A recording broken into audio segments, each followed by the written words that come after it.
SwayamPrabha. Digital India. Educated India.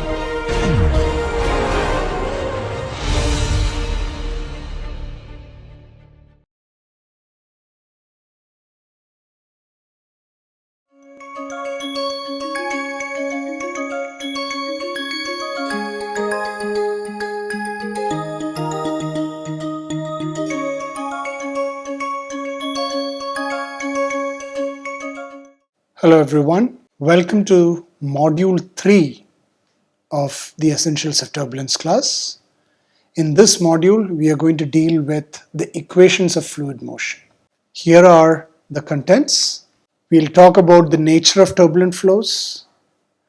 We'll deal with the continuity equation, the momentum equation.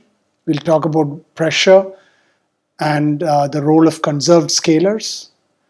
Then we will discuss the vorticity equation a little bit and delve into rates of strain and rotation.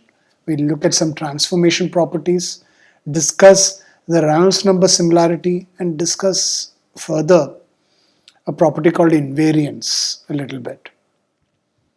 Okay, so here this is the source that we have been using for this particular module. We start by discussing the nature of turbulent flows. So as you know, we have discussed this at length, right? How turbulent flows are different from laminar flow. There is irregularity. There is it exhibits a seemingly random behavior, right? When we say random, now we have to say it looks random to us, although it is not random. So that chaotic nature will be there. Right? That irregularity will be there.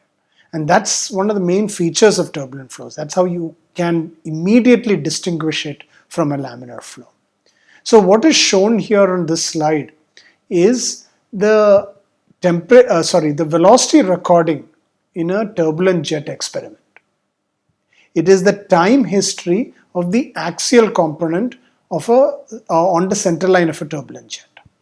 So this is what I have, right? I mean, if I have some kind of a nozzle and through that, and let's say it has a diameter d, then the turbulent jet will look like this.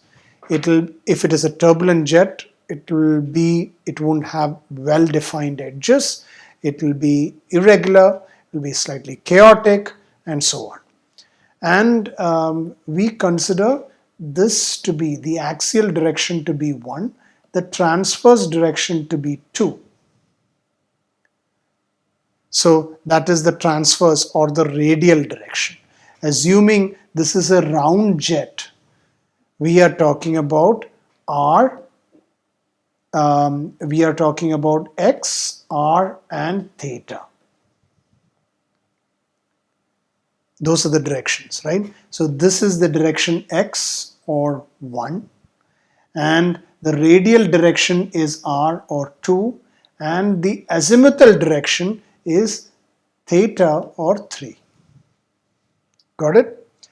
So what is shown here is u1t, the axial component of the velocity. So the subscript 1 represents the fact that it is an axial component of velocity, and it is the time history on a center line of the jet. So this is the center line.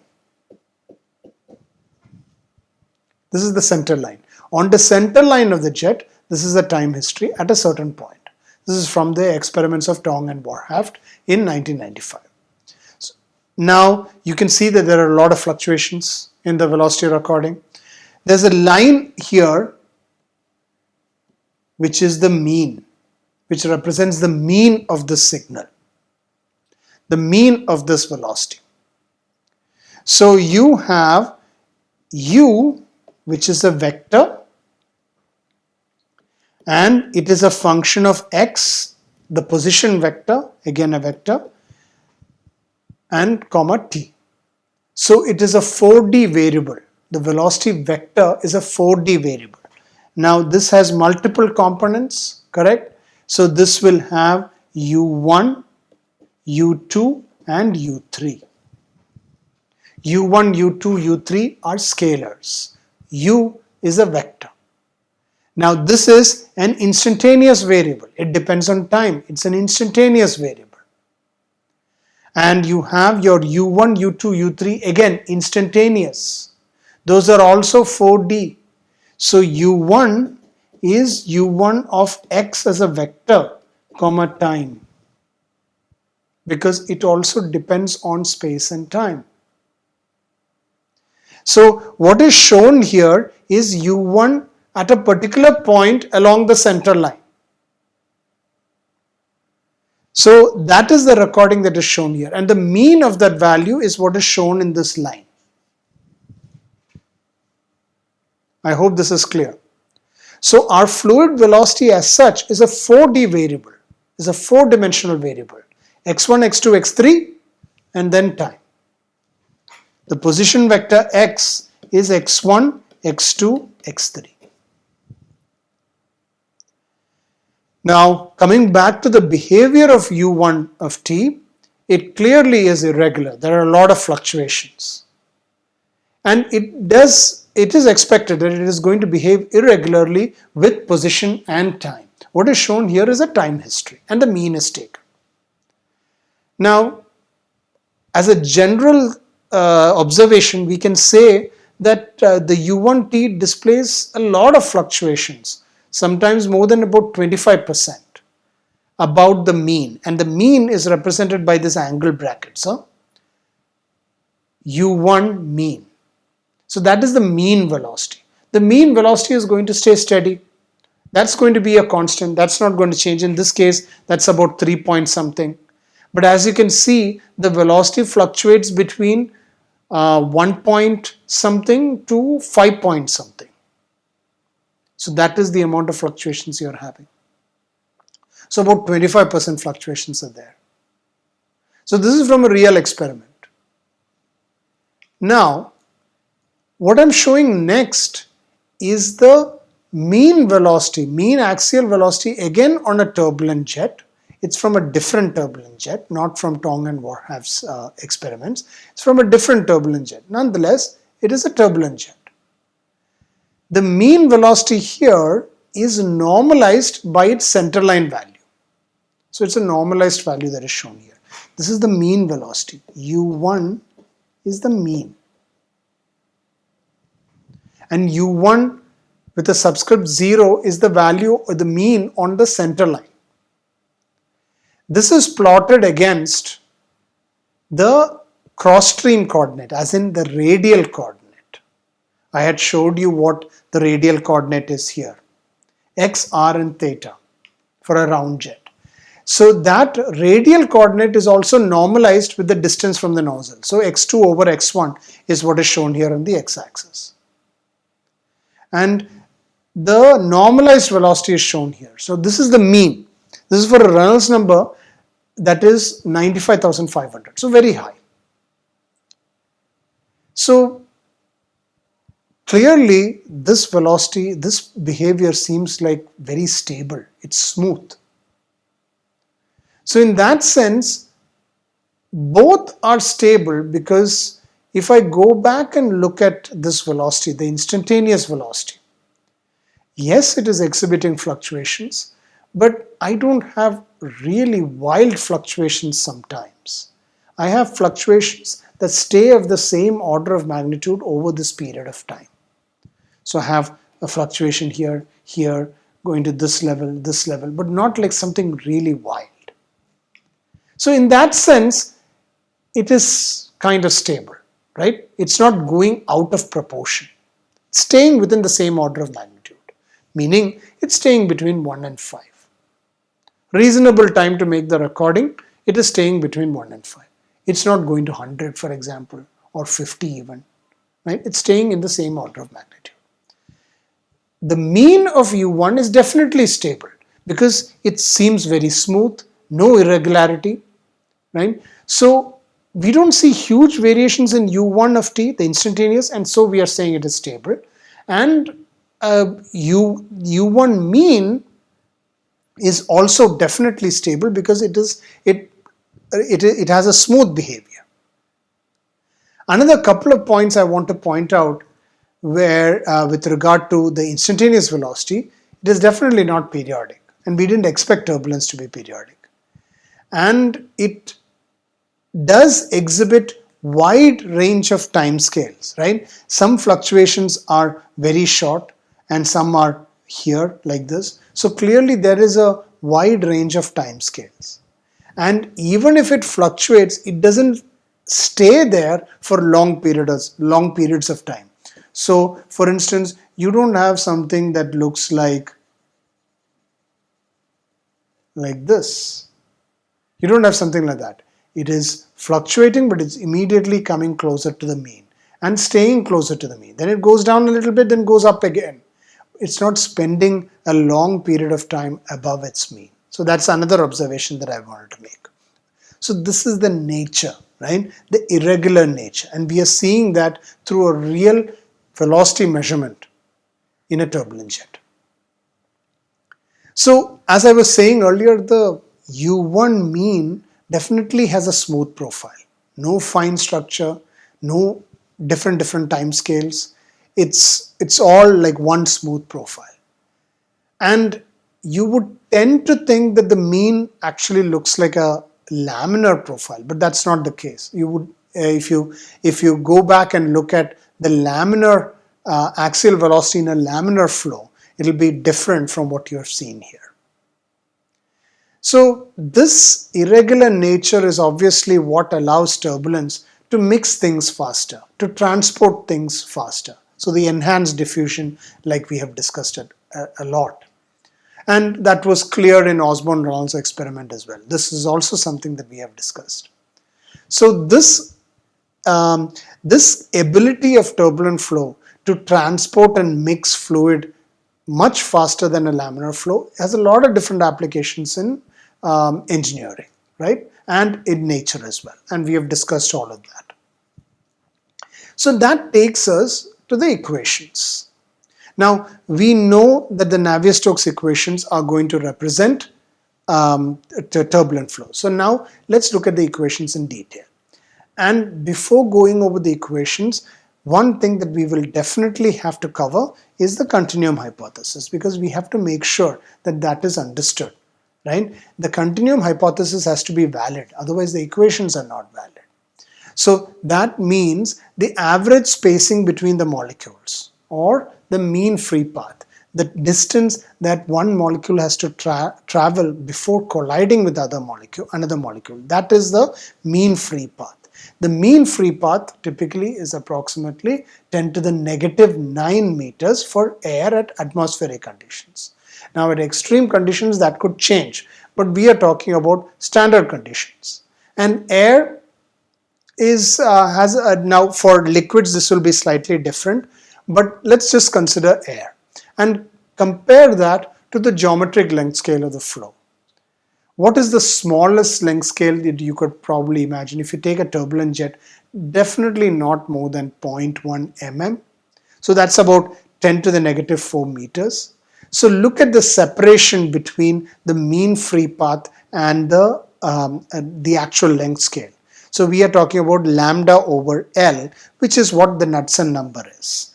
And if you take that Knudsen number, lambda over L, in this particular example is already 10 to the negative 5. It's a very, very small number. So for the continuum hypothesis to be valid, Knudsen number has to be much less than 1. So that is first.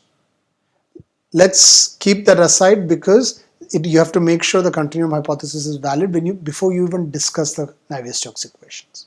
Okay.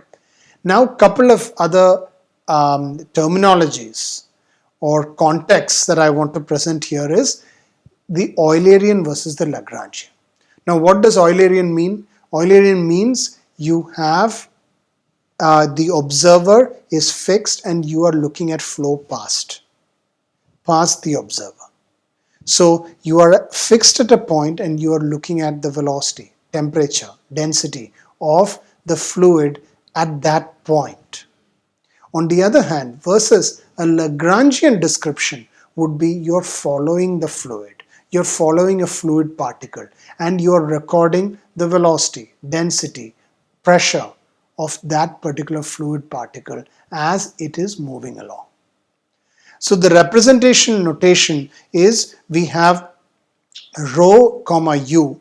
Rho is a scalar, the density, it's a scalar, but it's still a function, it's still a 4D variable. In a realistic flow, it's still a 4D variable because it depends on the position vector x, x1, x2, x3, and time. And then you have the velocity vector u, that's why it's in bold, function of position vector and time. That's an Eulerian representation. A Lagrangian representation, what we would do is we use the superscript plus to indicate that it's a Lagrangian description. So the Lagrangian fields x plus, okay, which is a function of t comma y, where that represents the position of the fluid particle. If x plus represents the position of the fluid particle, and we are calling that y, and again it will be in bold because it is a vector, it has 3 components. That will indicate the position of the fluid particle, and then you would have rho plus, which is the density of the fluid particle, which is again a function of t comma y because it is a function of the position, and u plus, which is the velocity of the fluid particle, which will again be a function of time and the position as well. So t comma y. I hope that is clear. Eulerian versus Lagrangian.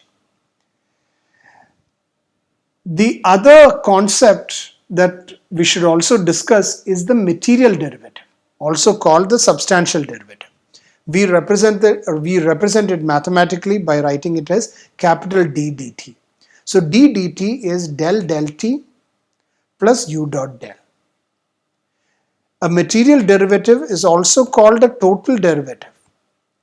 This term right here is a local term. It's an unsteady term, local term. This is like a transport term, also called convective derivative. So local derivative, convective derivative. So you have total derivative is local derivative plus convective derivative. So those two things. One more point that I want to make here is related to the material point. So material point is a fluid particle itself, which is defined by its position y, again be a vector because it has 3 components, at time t0 of course because the position is changing, and by its movement with the local fluid velocity. So if you have a material point, you have material lines, you have material surfaces, and you have material volumes. So all of these are defined similarly. Material point is a fluid particle, material line is a locus of all the fluid particles, and material surface is something, a surface that is obtained by sweeping a material line, and material volume is a volume that is obtained by sweeping a material surface. All are defined similarly. So if you have a material surface S of t, it is defined by the property that at every point of S of t, it moves with a local fluid velocity, the fluid velocity of that particular material point. And across any material surface, there is no mass flux. So those are the 3 things that I wanted to cover before I start with the equations. Now let's go into the equations, starting with the conservation of mass or continuity equation as we call it. It is del rho del t plus del dot rho u is equal to 0. Rho is the density, u is the velocity vector. This is the divergence operator, isn't it? Rho is a scalar, u is a velocity vector, t is time. So you have the unsteady term plus a divergence term is equal to 0. Another way to write the continuity equation is as follows. The way you get this is, you can write this as del rho del t. The second term, the divergence term, you can use vector identities to write it as rho del dot u, okay, plus u dot del rho, u dot del rho. Now what I can do is I can combine these two and use the definition of the material derivative. Then I get d rho dt plus rho del dot u is equal to 0. I divide by rho and what I have is 1 over rho d rho dt plus del dot u is equal to 0. I can write this in, so this is another way of writing the continuity equation. 1 over rho del t, 1 over rho d rho dt plus del dot u is equal to 0. Now, if I use the definition of the specific volume is 1 over rho. Remember, this is specific volume is 1 over rho. I can substitute that into this equation, and then what I'll get is V d of 1 over V dt plus del dot u is equal to 0. And then what I'll have is, I can write this as minus 1 over V dV dt plus del dot u is equal to 0. How did I get that? Because I have d1 over v, which is minus 1 over v squared. So I have a v on the numerator becomes minus 1 over v, and then this is essentially minus d dt of ln v plus del dot u is equal to 0, which gives me d dt of ln v, specific volume, is equal to del dot u, which is what equation 2 is. So the two boxed equations are two additional forms of the continuity equation. The main form is what is shown here. Del rho del t is del dot rho u. Now, if the flow is incompressible, then rho is a constant, in which case all you're going to get is the velocity being divergence free. So you're going to get del dot u is equal to 0. Or it is solenoidal as we call it. So the velocity is divergence free, and so del dot u is equal to 0. So that is the continuity equation. Now let's deal with the momentum equation. The momentum equation comes from the first principle, that rate of change of momentum. So Newton's second law, isn't it? Newton's second law. Rate of change of momentum. So I'm going to call it dp dt, or I should actually call it its total rate of change of linear momentum. So it is dp dt, where p is the momentum, is rate of change of momentum is sum of all forces. That forces include surface forces and body forces. So essentially it is Fs plus Fb, surface forces and body forces. Now, the rate of change of momentum can be written as rate of change of velocity. Mass is a constant because momentum is just mass times velocity. So eventually what you get is du dt is the force, sum of all forces per unit mass. Now, the surface forces are of molecular origin. What do I mean by that? Surface forces are coming from friction, viscosity, so of molecular origin. Body forces, example would be gravity. For the purpose of this class, we can just neglect gravity and look at the rest of the terms. And that's what we'll do. So we will only look at the surface forces here for now. In that case, your momentum equation is this one. Rho duj dt is del xi tau ij. Tau being the symmetric stress tensor. The left hand side is essentially the rate of change of momentum. And the right hand side is the sum of all forces. Mainly we are only considering the surface forces for now. So that is written in terms of the stress tensor del xi tau ij. You can, for Newtonian fluids, which is what we are going to consider in this class, for Newtonian fluids, you can split the stress term into an isotropic deviatoric part, into an isotropic part and a deviatoric part. Isotropic means it is independent of direction. of rotation. It is independent of rotation. So you are writing this, so the pressure is the isotropic part. It doesn't matter which direction it is. Pressure is a scalar, right? So you just have pressure at a point. It doesn't matter which direction it is. So that's why you're writing it as minus P delta Ij.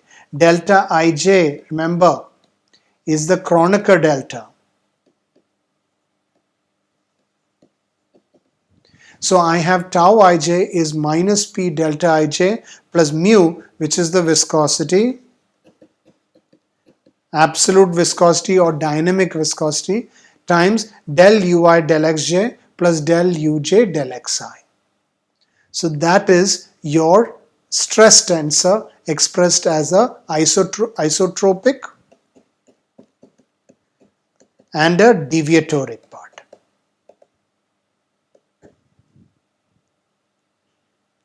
So that is your stress tensor. So what we have looked at here is the continuity equation and the momentum equation. The continuity equation, we wrote it as del rho del t plus del dot rho u is equal to 0. You have an unsteady term, and then we represented it in two different forms. One as a material derivative of density and another as a material derivative of specific volume. Remember, specific volume is inverse of density. Then we looked at the momentum equation. Momentum equation coming from Newton's second law is represented by this equation here. Rho duj dt, capital D is material derivative, okay, is equal to del tau ij over del xi. So then you represent the stress tensor as an isotropic part and a deviatoric part. And then we'll put this together into the momentum equation in the next class. Thank you.